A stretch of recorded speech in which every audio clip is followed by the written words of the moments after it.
how does someone overcome the doubts that come up? Whether it be the fear of failure, the fear of success, the fear of other people's opinions, the fear of pleasing their parents. How do they overcome the doubts and start to gain that confidence, that self-esteem like you? Well, a couple of things. Number one, first of all, understand you're not alone. That everybody you run across has had doubts. Everybody you've run across has had apprehension about who they are, where they are, where they're going, etc. You're not alone. In situations like that, you want company. You want to feel like you're not this aberration. You're not this anomaly standing alone by yourself in the wilderness of fear, and you're the only one that doesn't have the courage to tackle it and overcome it. That's number one. Number two, educate yourself about what you want to do. You should be scared if you're clueless. Right. You should be scared if you're ignorant to what you want to do, why you want to do it, and how you intend to go about achieving whatever aspirations you may have. You're supposed to, if you're going to overcome that fear at some point, knowledge is a part of the equation.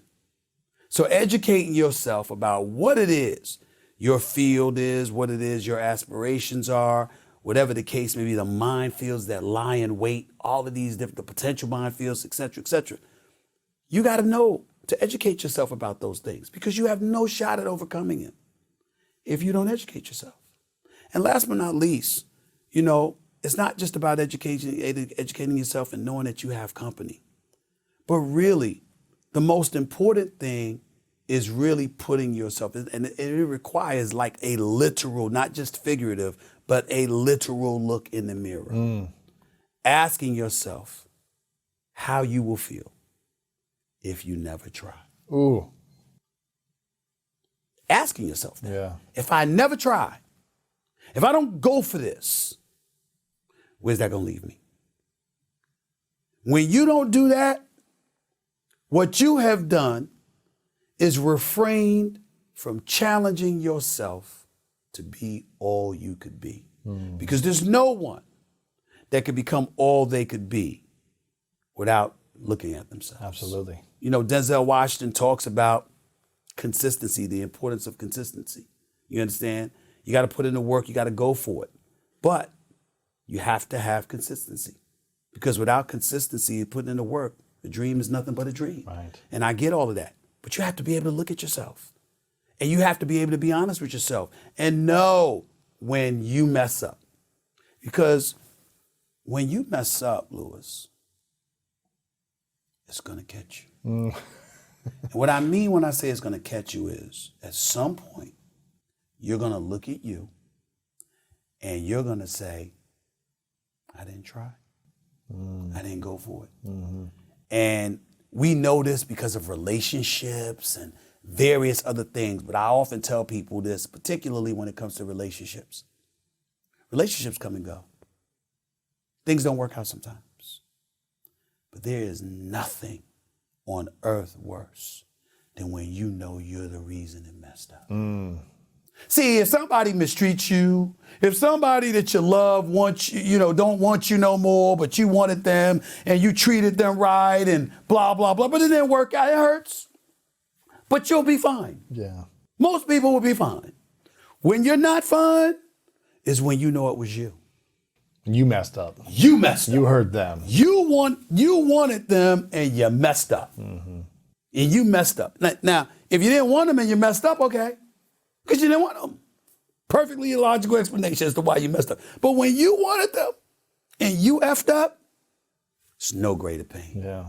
Because you got to look at you. And you got to say, damn, I blew this. Right. And that's some hard stuff to overcome. Because it lives with you. Because no matter what you have, even if it's better, you don't know it because you're thinking about what you lost because you're the one who messed up. I know. If they messed up, you ain't thinking about it like that. But if you messed up, you're always thinking about what you lost. And it's hard to move forward. I've got a handful of questions for you left. Sure. And one of them is about in the book, Straight Shooter. Make sure you guys get the copy of the book, Straight Shooter, Amazing Stories and Lessons from Stephen A.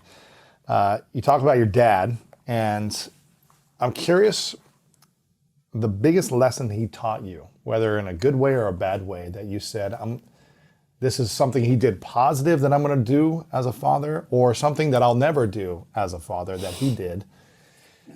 What is that lesson? And what has he taught you about fatherhood now that you are a father? The importance is two things, one positive, one negative. The positive part is he taught us the importance of laughter because my father was funny. Really?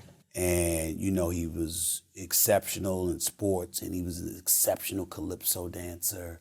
He could sing and he would make people laugh and smile all the time. He could light up a room.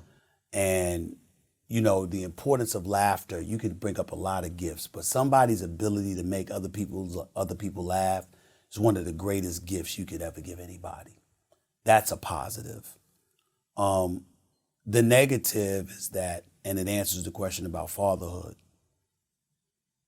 he taught me what not to be as a father. My father, it's in the book, it just wasn't good. I loved him, I always will, but I didn't shed a tear when he was gone. Wow. The only reason I see him at his gravesite is because he's buried next to my mother. Wow. If he wasn't, I wouldn't go visit him. We didn't have that good of a relationship.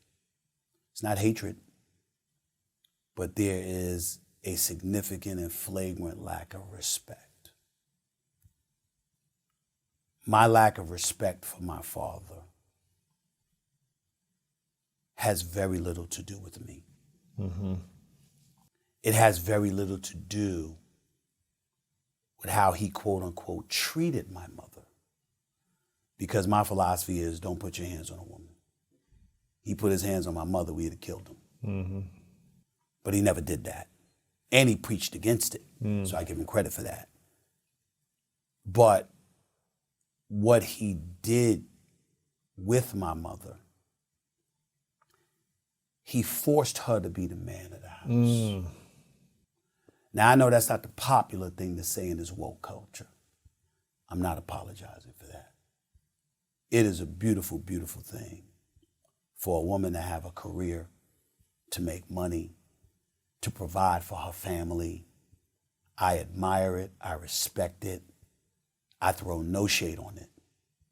But I am unapologetic about the fact that if you can afford it, it is your responsibility as a man to provide for your family. Especially if your wife just has 6 kids. Yes. You've got to take care of That's right. nurturing and feeding and It's developing. your job. Yeah. It's your job. You understand? I mean, any help that she could give you is great, but the responsibility is supposed to be yours. Yeah. And if you can't do it, you scratch, claw, and even die trying. Wow. One of my favorite all-time shows was the show Good Times. James Evans Sr. You know, he lived in the projects in Chicago. They had to scratch and claw. They barely had enough money to feed their family. It was an apartment in the projects. But that's what they had to deal with.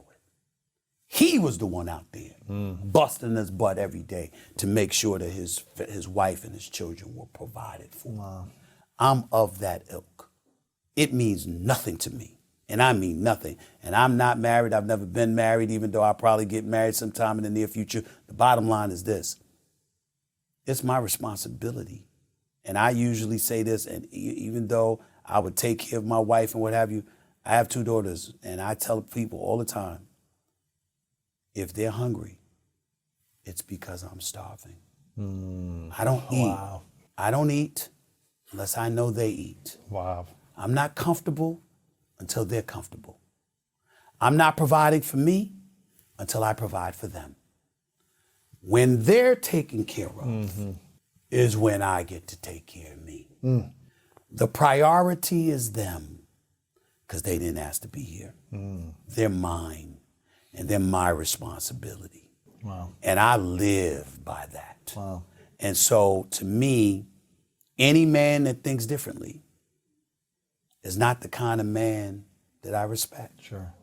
And my father was not that kind of man. Right, right. Do you feel like something unlocked inside of you when you had your first child? Because you, at the time, if the timeline is right, you got lost the job, and then the child was on the way, the first child. Was there a new She had just arrived. Yes. Was there a new power or energy or something that... It was pure fear. Really? It was pure fear, Lewis. Wow. I've never been more scared in my life.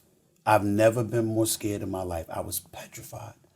And I held on to that because regardless of what I felt I didn't deserve from ESPN letting me go, the reality of the situation was it was the time I was living in. And I had to find a way to feed my child. It's just that simple. And I was scared to death. Wow. To death. I mean, I really, really, really was. I had saved up money. I had saved up well over $500,000, and I was living off of it. Mm-hmm. You know? You see that go down every month. You see that go down every month, and it's dwindling, and you're like, oh, you know, and it was really, really, really scary. So for me, that's what it is now. Anything that I have now is dressing, because to me, I can give up a couple of my cribs. You know, I can give up the cars. I can give up any of that stuff. Mm-hmm. What I can never give up is making sure that my daughters are provided for. Yeah. That's my number one responsibility.